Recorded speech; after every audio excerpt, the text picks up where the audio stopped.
नमस्कार दोस्तों, यह कहानी पुष्पा कुमारी जी द्वारा लिखी गई है। अंकल, मेरा बिल कितने का हुआ? भोजन करने के बाद राजेश ने थोड़ी देर तक टेबल पर ढाबे के कर्मचारी का इंतजार किया, लेकिन बिल ना मिलने पर वह भोजन का बिल चुकाने सीधा काउंटर पर पहुंच गया। काउंटर पर मौजूद लगभग 60 वर्ष के गुरमीत जी ने राकेश को गौर से देखा। लगता है आप यहाँ नए आए हैं। जी अंकल, मैंने आज ही यहाँ इस राइस मिल में मैनेजर के पद पर ज्वाइन किया है। आपको हमारे ढाबे का भोजन कैसा लगा? जी, भोजन तो बहुत स्वादिष्ट था, लेकिन आपके ढाबे के कर्मचारी मुस्तैद नहीं हैं। यहाँ कोई भी आदमी भोजन कर बिना बिल चुकाए यूं ही चला जाए, तब भी इन्हें कोई फर्क नहीं पड़ने वाला। उसकी बात सुनकर गुरमीत जी मुस्कुराए, कुछ बोले नहीं, लेकिन राजेश ने अपनी बात पूरी की।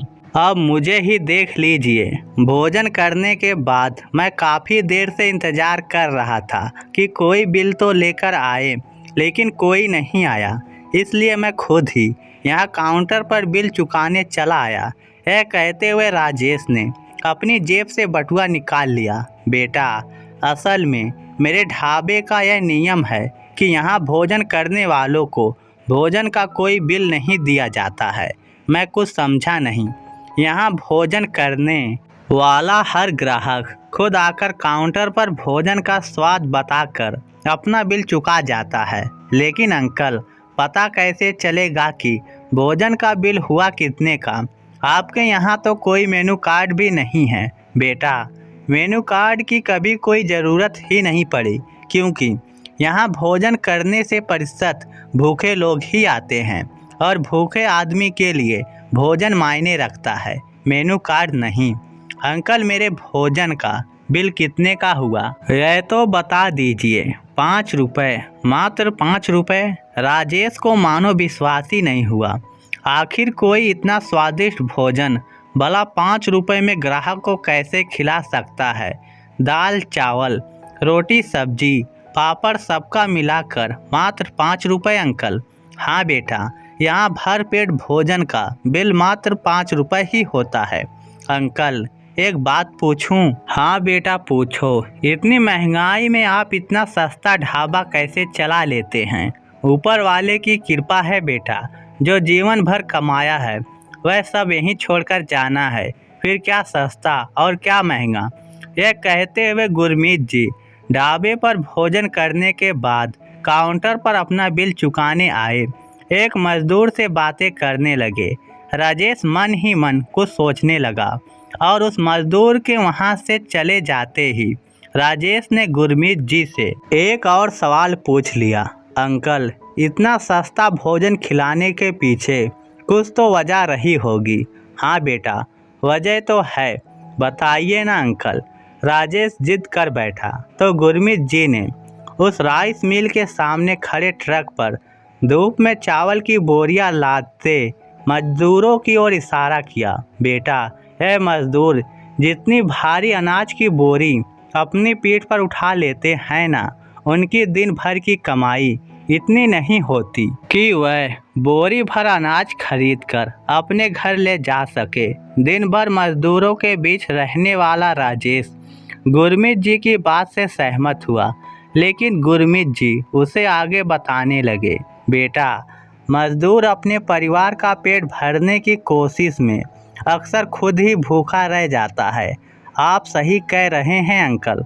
अगर आपका ढाबा हमारी राइस मिल के बगल में नहीं होता तो जेब में रुपए होते हुए भी शायद आज मैं भूखा ही रह जाता। राजेश बखूबी जानता था कि चाय बिस्कुट से दिन तो कट जाता है, लेकिन वास्तव में भूख नहीं मिटती। उसकी बातों को सुनकर गुरमीत जी मुस्कुराए। मेरे पिताजी मुझसे हमेशा एक बात कहते थे कि जो लोग अपने दिन भर की कमाई से कई बोरी अनाज खरीद सकते हैं, उन्हें आगे बढ़कर किसी गरीब की मदद जरूर करनी चाहिए। आपके पिताजी की बात से मैं भी सहमत हूँ अंकल। अगर आप बुरा ना मानो तो क्या मैं आपसे एक और बात पूछ सकता हूँ अंकल? ज़रूर पूछो। इतना सस्ता ढाबा चलाने में आपका मुनाफा क्या होता है। सामने ढाबे की चारपाई पर बैठकर भोजन कर रहे मजदूरों की ओर देखते गुरमीत जी मुस्कुराए। भोजन कर तृप्त हो रहे इन मजदूरों के खिले हुए चेहरे ही मेरा मुनाफा है।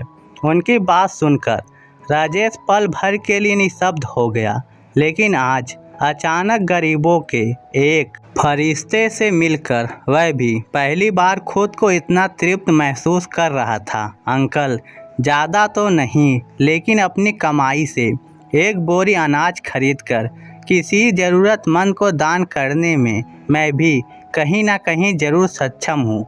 लेकिन एक बोरी अनाज किसी एक ज़रूरतमंद को देने से अच्छा है कि मेरा किया हुआ यह दान आपके ढाबे की रसोई के माध्यम से कई ज़रूरतमंदों के पेट में जाए।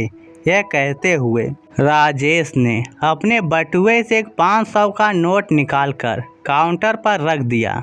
मेहनतकश मजदूरों को अपने ढाबे पर मात्र 5 रुपये में भरपेट भोजन उपलब्ध करवाने वाले गुरमीत जी अपने सक्षम हाथ जोड़कर खड़े एक नौजवान द्वारा सच्चे हृदय से किए गए दान को स्वीकार करने से इनकार ना कर सके। तो दोस्तों, इस कहानी को सुनकर आप क्या सोचते हैं, नीचे कमेंट करके हमें ज़रूर बताइएगा। धन्यवाद।